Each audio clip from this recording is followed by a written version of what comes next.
प्यारे बच्चों, आप सभी को नमस्ते। आज हम कक्षा 8वीं की सामाजिक विज्ञान की पुस्तक हमारा अतीत भाग 3 में पाठ 6 के प्रश्न उत्तर पढ़ेंगे। पाठ है हमारा बुनकर, लोहा बनाने वाले और फैक्ट्री मालिक। आओ पढ़ते हैं। प्रश्न है बच्चों, हिंद महासागर के रास्ते में पड़ने वाला सबसे महत्वपूर्ण बंदरगाह कौन सा है? सूरत, जो गुजरात राज्य में है। ब्रिटेन में लोहा और इस्पात कब पनपने लगा? 1850 में। नेक्स्ट प्रश्न है, दुनिया का कारखाना किसे कहा जाने लगा? ब्रिटेन को, 1850 में। नेक्स्ट प्रश्न है, पटोला बुनाई क्या होती है? पटोला बुनाई सूरत, अहमदाबाद और पटना में होती है। इंडोनेशिया में इस बुनाई का भारी बाजार था और वहाँ यह स्थानीय बुनाई परंपरा का हिस्सा बन गई थी। कैलिको किसे कहते हैं? सूती कपड़े को। नेक्स्ट प्रश्न है, बारीक बुनाई वाले सभी मलमल के कपड़ों को क्या कहने लगे? मसलिन।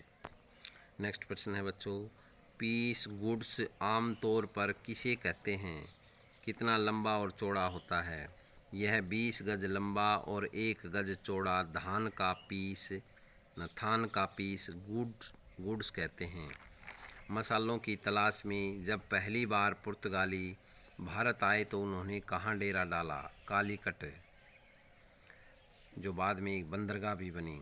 अंग्रेजी शब्द छींट कहाँ से आया? छींट शब्द से। छींट किसे कहा जाता है? छींट रंगीन फूल पत्तियों वाले छापे को छींट कहा जाता है। नेक्स्ट प्रश्न है, इंग्लैंड और यूरोप में भारतीय सूती कपड़े की ज़बरदस्त मांग कब पैदा हो चुकी थी? 1680 में। बंडाणा शब्द का इस्तेमाल कहाँ किया जाता है? बंडाणा शब्द का इस्तेमाल गले या सिर पर पहनने वाले चटक रंग के छापेदार गुलबुंद के लिए किया जाता है। यह शब्द हिंदी के बांधना शब्द से निकला है। नेक्स्ट प्रश्न है बच्चों, ब्रिटिश सरकार ने इंग्लैंड के छींट के कपड़े के इस्तेमाल पर पाबंदी लगाने के लिए कानून कब पारित किया? 1720 में। छींट के कपड़े पर पाबंदी लगाए जाने को क्या नाम दिया गया? कैलिको। नेक्स्ट प्रश्न है, जॉन के ने स्पिनिंग जेनी का आविष्कार कब किया? 1764 में। रिचर्ड आर्कराइट ने वास्प इंजन का आविष्कार कब किया? 1786 में। तकली किसे कहा जाता है? बिना चरखे के सूत काटने और लपेटने का एक यंत्र इसे तकली कहा जाता है। स्पिनिंग जेनी से क्या अभिप्राय है? एक ऐसी मशीन जिससे एक कामगार, काम करने वाला, एक साथ कई तकलियों पर काम कर सकता था। जब पहिया घूमता था तो सारी तकलियां घूमने लगती थी। बुनकरों को विभिन्न प्रदेशों में क्या कहा जाता है? उत्तर है बच्चों, बंगाल में तांती, उत्तर भारत में जुलाहा, दक्षिण भारत में केकिला। नेक्स्ट प्रश्न है, सोलापुर कहाँ स्थित है? पश्चिम भारत में बुनकरों का नया महत्वपूर्ण केंद्र। मदुरा कहाँ स्थित है? दक्षिण भारत में बुनकरों का नया महत्वपूर्ण केंद्र। नेक्स्ट प्रश्न है, परिशोधन का क्या अर्थ है? पूरी तरह से शुद्ध करने की क्रिया। ओरांग से क्या तात्पर्य है? फारसी भाषा में गोदाम को ओरांग कहा जाता है। गोदाम को कहते हैं ओरांग। वहाँ बिक्री से पहले चीज़ों को जमा करके रखा जाता है। वर्कशॉप के लिए भी यह शब्द इस्तेमाल होता है। अहमदाबाद में पहला कारखाना कब खुला? 1861 में। अहमदाबाद बच्चों कहाँ है? गुजरात में। प्रगलन से क्या तात्पर्य है? चट्टान की बहुत ऊंचे तापमान पर गर्म करके धातु तैयार करने या धातु की बनी चीज़ को पिघलाने की प्रक्रिया जिससे कोई नई चीज़ बनाई जा सके। नेक्स्ट प्रश्न है बच्चों, अहमदाबाद में पहला कारखाना कब खुला? 1861 में। टीपू सुल्तान की तलवार किससे बनी थी? वुड्स स्टील से। टीपू सुल्तान की तलवार कहाँ पर है? इंग्लैंड के संग्रहालय में। धोकनी से क्या अभिप्राय है? हवा फेंकने का यंत्र धोकनी, जो आजकल देखते हैं लोहार हवा लगाते हैं। धातु मल से क्या अभिप्राय है? धातु को गलाने से पैदा होने वाला कचरा। अगारिया कौन है? उत्तर है बच्चों, अगारिया जैसे कई समुदाय लोहा बनाने में माहिर थे। 19वीं सदी के आखिरी में बार बार पड़े अकाल की वजह से भारत के सूखे इलाके पूरी तरह से तबाह हो चुके थे। मध्य भारत में बहुत सारे अगारिया कारीगरों ने काम करना बंद कर दिया, गांव छोड़ दिया और रोजी रोटी की तलाश में दूसरे गांव में चले गए। उनमें से बहुत सारे लोगों ने दोबारा कभी भट्टियां नहीं चलाई। नेक्स्ट प्रश्न है बच्चों, पहला विश्व युद्ध कब शुरू हुआ? 1914 से 1918। दूसरा विश्व युद्ध कब शुरू हुआ बच्चों? 1939 से 1944 से। नेक्स्ट प्रश्न है, जामदानी क्या है?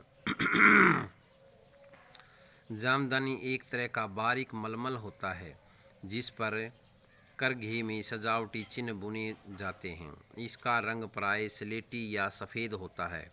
आमतौर पर सूती और सीने के धागों का इस्तेमाल किया जाता है। बंगाल में स्थित ढाका और संयुक्त प्रांत स्थित लखनऊ जामदानी बुनाई में के सबसे महत्वपूर्ण केंद्र थे। स्टील का उत्पादन कब शुरू होने लगा? 1912 से। भारत में पहली सूती कपड़ा मिल कब और कहाँ खुली? 1854 में मुंबई में। महाराष्ट्र की राजधानी है मुंबई। नेक्स्ट प्रश्न है, यूरोप में किस तरह के कपड़ों की मांग थी? यूरोप में छापेदार भारतीय सूती कपड़ों की भारी मांग थी। आकर्षक फूल पत्तियाँ, बारीक रेशे और सस्ती कीमत की वजह से भारतीय कपड़े की एक अलग ही पहचान थी। इंग्लैंड के अमीर लोग ही नहीं बल्कि स्वयं महारानी भी भारतीय कपड़े से बने परिधान पहनती थी। परिधान मानी वस्त्र पहनती थी। नेक्स्ट प्रश्न है बच्चों, अगरिया कौन होते हैं? अगरिया उन लोगों का समुदाय है जो बिहार तथा मध्य भारत के गांव में रहते हैं। ये लोग लोहे की पिंघलनी की शिल्प कला में बहुत माहिर हैं। 19वीं सदी के अंत तक बिहार और मध्य भारत में लौह प्रगलन का कार्य काफ़ी प्रगति पर था और अगरिया लोग इस कार्य में लगे हुए थे। नेक्स्ट प्रश्न है बच्चों, विभिन्न कपड़ों के नामों से उनके इतिहासों के बारे में क्या पता चलता है? मलमल, यह भारत से आया बारीक सूती कपड़ा जिसे यूरोप के व्यापारियों ने सबसे पहले इराक के मोसुल शहर में अरब व्यापारियों के पास देखा। इसी आधार पर इसे मसलिन या मलमल कहने लगे। कैलिको, अंग्रेज कालीकट से मसालों के साथ साथ कपड़ा भी लेते थे, अतः कालीकट से निकाले कपड़ों को वह कैलिको कहने लगे। सींट्ज, यह शब्द हिंदी के छींट शब्द से निकला है। बंडाना, यह शब्द भी हिंदी के बांधना शब्द से निकला है। नेक्स्ट प्रश्न है, इंग्लैंड के ऊन और रेशम उत्पादकों ने 18वीं सदी की शुरुआत में भारत से आयात होने वाले कपड़े का विरोध क्यों किया था? उत्तर है बच्चों, 18वीं सदी की शुरुआत तक इंग्लैंड में भारतीय कपड़े की लोकप्रियता बहुत अधिक बढ़ चुकी थी। इंग्लैंड के अधिकतर लोग, यहाँ तक कि महारानी भी भारतीय कपड़े से बने वस्त्र ही पहनती थी। उस समय इंग्लैंड में नए कपड़ा कारखाने खुल रहे थे। वहाँ के ऊन तथा रेशम उत्पादक भारतीय वस्त्रों की लोकप्रियता को देखकर बेचैन थे। वे चाहते थे कि पूरे इंग्लैंड में उन्हीं के कारखानों से बना कपड़ा ही बिके। इस कारण उन्होंने भारत से आयात होने वाले कपड़े का विरोध किया और इस आयात पर रोक लगाने की मांग की। नेक्स्ट प्रश्न है, ब्रिटेन में कपास उद्योग के विकास से भारत के कपड़ा उत्पादकों पर किस तरह के प्रभाव पड़े? उत्तर है, ब्रिटेन में कपास उद्योग के विकास से भारत के कपड़ा उत्पादकों पर निम्न तरह से प्रभाव पड़े। नंबर 1, भारतीय कपड़े को यूरोप और अमेरिका के बाज़ारों में ब्रिटिश उद्योगों में बने कपड़ों से मुकाबला करना पड़ता था। नंबर 2, भारत से इंग्लैंड को कपड़ों का निर्यात मुश्किल होता जा रहा था क्योंकि ब्रिटिश सरकार ने भारत से आने वाले कपड़े पर भारी सीमा शुल्क थोप दिए थे। नंबर 3, इंग्लैंड में बने सूती कपड़े ने 19वीं सदी की शुरुआत तक भारतीय कपड़े की अफ्रीका और अमेरिका व यूरोप के बाज़ारों से बाहर कर दिया था।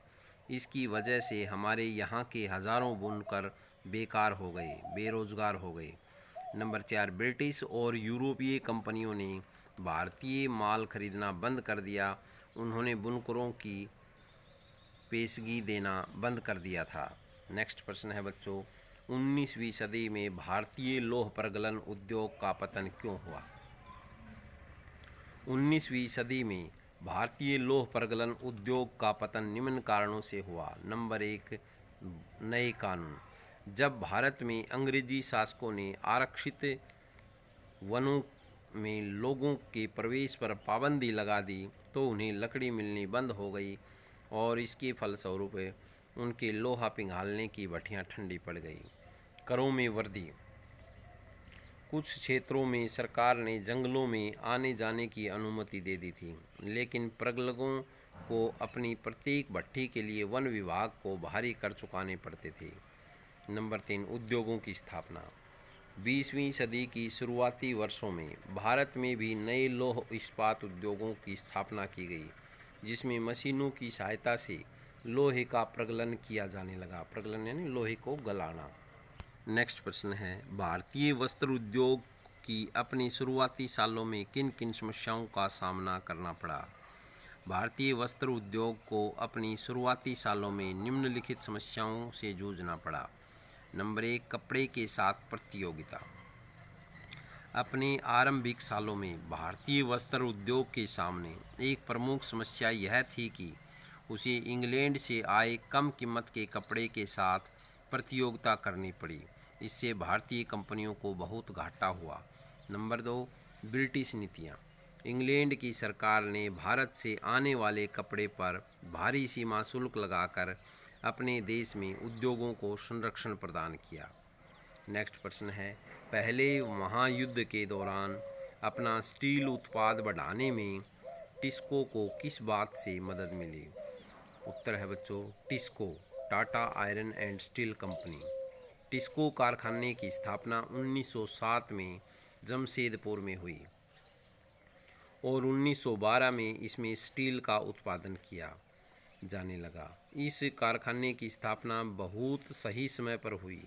1914 में प्रथम विश्व युद्ध आरंभ हुआ। ब्रिटेन में बनने वाले इस्पात को युद्ध संबंधी ज़रूरतों की आवश्यकता पूरी करने में लगा लिया। इसी तरह भारत आने वाले ब्रिटिश स्टील की मात्रा में भारी गिरावट आई और रेल की पटरियों के लिए भारतीय रेलवे पूरी तरह से टिस्को पर निर्भर हो गया। 1919 तक स्थिति यह हो गई कि टिस्को में बनने वाले 90% इस्पात को औपनिवेशिक सरकार ही खरीद लेती थी। जैसे जैसे समय बीता, टिस्को पूरी ब्रिटिश साम्राज्य में इस्पात का सबसे बड़ा कारखाना बन गया। नेक्स्ट प्रश्न है, टीपू सुल्तान कौन था? टीपू की तलवार क्यों विशेष थी? आंसर है बच्चों, टीपू सुल्तान मैसूर का शासक था, राजा था। उसने 1799 ईस्वी तक मैसूर पर शासन किया। टीपू की तलवार विशेष थी क्योंकि यह वुड्स स्टील से बनी हुई थी। इसकी धार इतनी सख्त और पैनी थी कि दुश्मन के लोह कवच को भी आसानी से चीर सकती थी। अगला प्रश्न है, कोचीन में डच बस्तियां कब विकसित हुई? 17वीं शताब्दी में। नेक्स्ट प्रश्न है, कपड़ा उत्पादन का पहला चरण क्या है? सूत कातना। नेक्स्ट प्रश्न है, समाचार दर्पण क्या है? यह बंगाली अखबार का नाम है। नेक्स्ट प्रश्न है बच्चों, टिस्को कारखाना किस दो नदी के तट पर है? सुवर्ण नदी के तट पर और खरकई नदियों के तट पर। पटोला बुनाई का भारी बाजार कहाँ है? इंडोनेशिया में। राष्ट्रीय आंदोलन के दौरान महात्मा गांधी जी ने लोगों से क्या आह्वान किया? उन्होंने लोगों से आह्वान किया कि सभी लोग आयातित कपड़े का बहिष्कार करें जो खरीद कर लाया गया है, और हाथ से कते सूत और हाथ से बने कपड़े को ही पहने। नेक्स्ट प्रश्न है, माइकल फैराडे ने भारतीय वुड्स स्टील की विशेषताओं का कितने साल तक अध्ययन किया? 4 साल तक, 1818 से 1822 से। नेक्स्ट प्रश्न है, किस शताब्दी में भारत ब्रिटेन से बने स्टील का आयात करने लगा? 19वीं शताब्दी में। नेक्स्ट प्रश्न है, ब्रिटेन में सबसे पहले किस उद्योग का विकास हुआ? सूती वस्त्र। 1958 में जापान की सत्ता संभालने वाला राजवंश कौन था? 1858 में मेजी राजवंश है। नेक्स्ट प्रश्न है, महात्मा गांधी के प्रयत्नों से कौन सा भारतीय कपड़ा राष्ट्रवाद का प्रतीक बन गया? खादी। नेक्स्ट प्रश्न है, टीपू सुल्तान की पैठी तलवार के पैनेपन के पीछे क्या कारण था? लोहे के बने कार्बन की सूक्ष्म कण। बच्चों, हमारा ये पाठ पूरा हुआ। आशा है आपको समझ में आया होगा। बार बार पढ़ें, चैनल को लाइक और सब्सक्राइब करने, पूरी वीडियो को ध्यान से पढ़ें। धन्यवाद।